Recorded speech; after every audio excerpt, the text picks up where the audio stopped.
Hey, we're two fat guys. And we just watched Jonah Hex. Well, we sat at Jonah Hex. We sat and stared at Jonah Hex. It's probably more 70 accurate. minutes. 70 minutes. It's 1 hour and 10 minutes for those who can't math. too long. I would say too long. Yes. I think you could cut it down to like Will Arnett and John Malkovich. That and there was like a 4-minute flashback sequence as well. Mm-hmm. Like they were really stretching to get this to qualify as a feature film. Mm-hmm. The rights expiring on this or something. Was Josh Brolin only available for 2 days? No, that was John Malkovich was only available for 2 days, and Will Arnett and everyone. Jeffrey Dean Morgan. Yeah, everyone is in this movie. Which is a shame. Yeah, I feel bad for all of them. Except maybe Megan Fox. Good for her. She's in a movie. Yay! Yay, Megan Fox, you did so good. I don't know. So yeah, you give participation trophies. Megan Fox. Jonah Hex is Megan Fox's gold star. Megan Fox gets a participation Oscar. You did so good. Here's a little statue. She did get nominated for a Razzie for this. Well, she was in like a scene and a half. It was worst on-screen couple for Josh Brolin's face and Megan Fox's accent. I don't know who they lost to, but they did not win the Razzie. Did they lose? No, 2010. I was saying, did they lose to Adam Sandler and Adam Sandler? No. That was an unstoppable juggernaut. That was bound to happen. Yeah, well, they won like 16 out of 12 Razzies or something. You know what? Because we don't have much to talk about Jonah Hex. What was he thinking about with Jack and Jill? Was he sitting there looking at Eddie Murphy and going, people seem to really like that. I should do me some of that. Or people really seem to pay a lot of money to see that. Well, like Nutty Professor they did. By the time he was doing Norbit. I bet Norbit made a lot of money. I bet Norbit, I don't know. Dirty, awful, just disgusting money, but it made money, I bet. But Jonah Hex is a cowboy superhero that's not good. No. I remember really liking the Batman episode because like Batman was in it and Jonah Hex was actually cool. Like I was going into this hoping, because I knew it was going to be bad, I was hoping that I could think, at least pull some part of Jonah Hex away from it, going like, okay, that I like that character, because I don't know anything about the character. I haven't even seen that Batman episode. But either this character is just not good, or this movie did such a disservice to the character that I can't even see.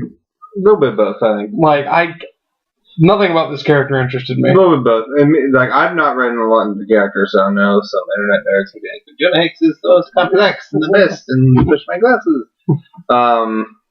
But yeah, he's a Wild West cowboy who talks to the dead, apparently. Yeah.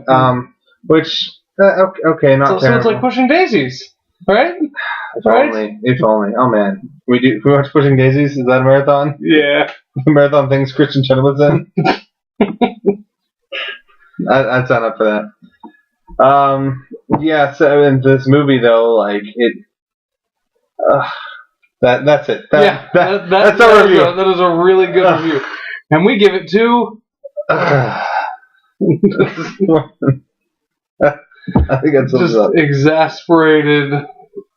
Don't bother. The music's not even good. It's not even cool music. It's not even like Ghost Riders in the Sky. No, it's like weird modern rock. It's like trying to do like the mixing modern instruments with old classical, like old Western feel, but it fails. I feel it fails at both. It's not even like good classic. It's not even good modern rock. It's not good classic cowboy music. So. Failure on 2 counts, which is oppressive, I guess. Also, we were joking early on about like them just grabbing random ass people in this movie, like, oh, getting a boom man, some extras. Yeah. And apparently, like the boom guy and the key. The gaffer and the cinematographer both have cameo appearances in the movie. It's like, go say these couple lines. This guy didn't show up. We offered him a sandwich. He said no. Oh, Michael Clark Duncan didn't want to be in this. All right, well, he'll fill in. We tricked Will Arnett though, right? Oh, good, he's here. God. He thinks this is the Arrested Development reunion. Oh yeah, he got his wife held hostage. Perfect. All right, but he's still only willing to do 2 scenes, even though it means her life. That's fair. Oh, he did read the script. Yeah. Okay. We'll allow it. I'm done. Do you have anything else? I don't want to talk about this anymore. I can't. I don't know what anyone was thinking about when they made this movie, because it feels like they gave up before it began. Like,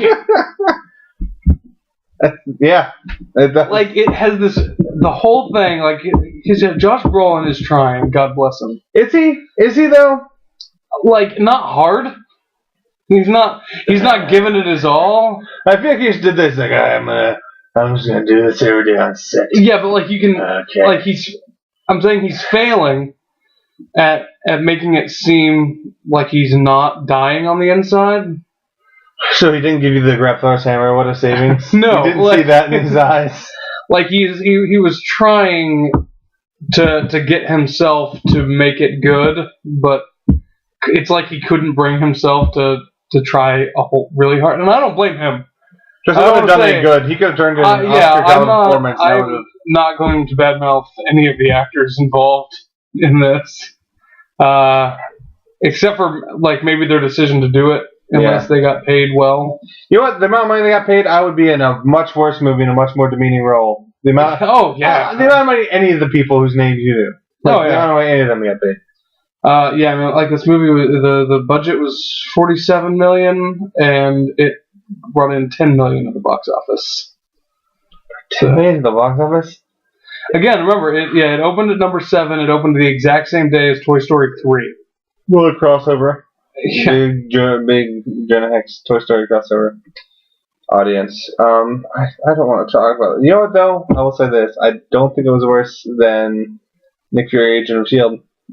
No, that was aggressively bad. This just seemed lazy. Yeah, lazy bad.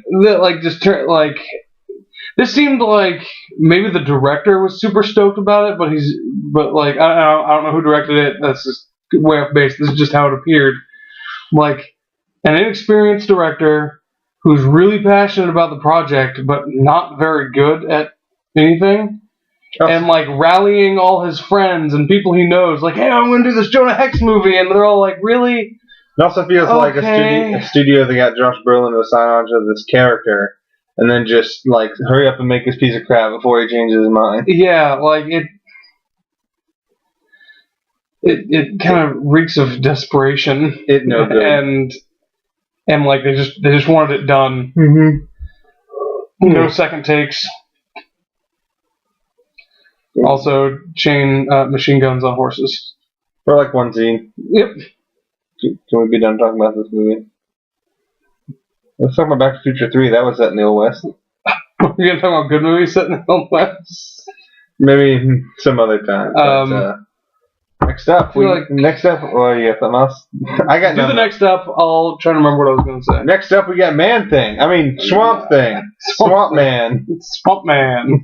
Return of Swamp Man. That guy from the swamp? You mean Man Thing? No, the other one. Swamp Thing? That's the one. The long title is a working title. Just no, Swamp Thing. This one apparently is not awful. Yeah, it's probably not terribly good. But I have no facts to back this up. I'm just going to go out and let me say Stan Winston did the creature effects. Probably. Stan Winston. Oh, you mean because there's a movie with a creature in it made in the 80s? Yeah, so I'm going on a big limb here and saying Stan Winston probably did the Swamp Thing. Unless it's a dude. If I know it's a dude in like a green shirt, I've not seen it at all. I remember what I was going to say. The cartoon, like graphic novel opening, but not the opening. Yeah. It was like they had a cold open, and then like here's how I got magic powers. And then they kind of redid all that later when the Indians saved him again, and it was pretty much like the animated opening was the storyboard for the later scene. It was. Dude, you said they're stretching out time. Yeah, like I feel like the later scene was actually a thing that was shot for the beginning, and then this movie's weird, and I feel like a lot of that was in the editing room. They're like, okay, here's all the footage we shot, and they're like, this is only an hour. I haven't edited any of it, and you filmed. The cameras were only on for an hour. What did you do? Like, this isn't. I can't do anything with this. I could honestly see that because you know what, it would make more sense instead of giving that terrible exposition. Here's my superpower, like just jumping to him, like, oh, he's all scarred now and what mysterious, and then you slowly discover more about him and his powers, and then by the time you get to where the Indian saves him again, then you're like, oh, okay, that's where his powers come from. So I could see them having done that and like, shit, what are we gonna do? Like, fuck it, just put it in the beginning. Let's grab the animatic. Because they do storyboards like that now. Yeah. Just the animatic and spruce it up a bit. Mm-hmm. Splash some color. Can we please stop? It's been 10 minutes. Can we please stop talking about this movie? We are now like 1/7 of the movie. We've covered 1/7 of the movie in time. I think that's enough. I don't know. Part of me wants to talk about how much I disliked this movie for a longer amount of time than I spent watching the movie. Well, you know what? You go home and do it. You take my laptop and go. Drive home with a laptop on the wheel. The last hour and a half of the movie. It's like the ambulance coming to get your body. It's just me in the car. Imagine the last half hour is just you wrecking and just like still cursing Jonah Hex. Jonah Hex. They're reattaching my arm. I don't think you know how arms work. They could reattach, like, I meant popping in the... Oh, okay. It's like, I mean, yeah, they can, but it's not very likely. It's not like, fuck it, let's just stitch this back on real quick. Yeah. You're not crash test dummy. Alright, 11:31, is that enough? Crash test dummy. I'm done. Sam, comments? No. Alright, we'll see you. Join us for Swamp Thing. Or just don't join us for Jonah Hex. Don't join anyone for Jonah Hex.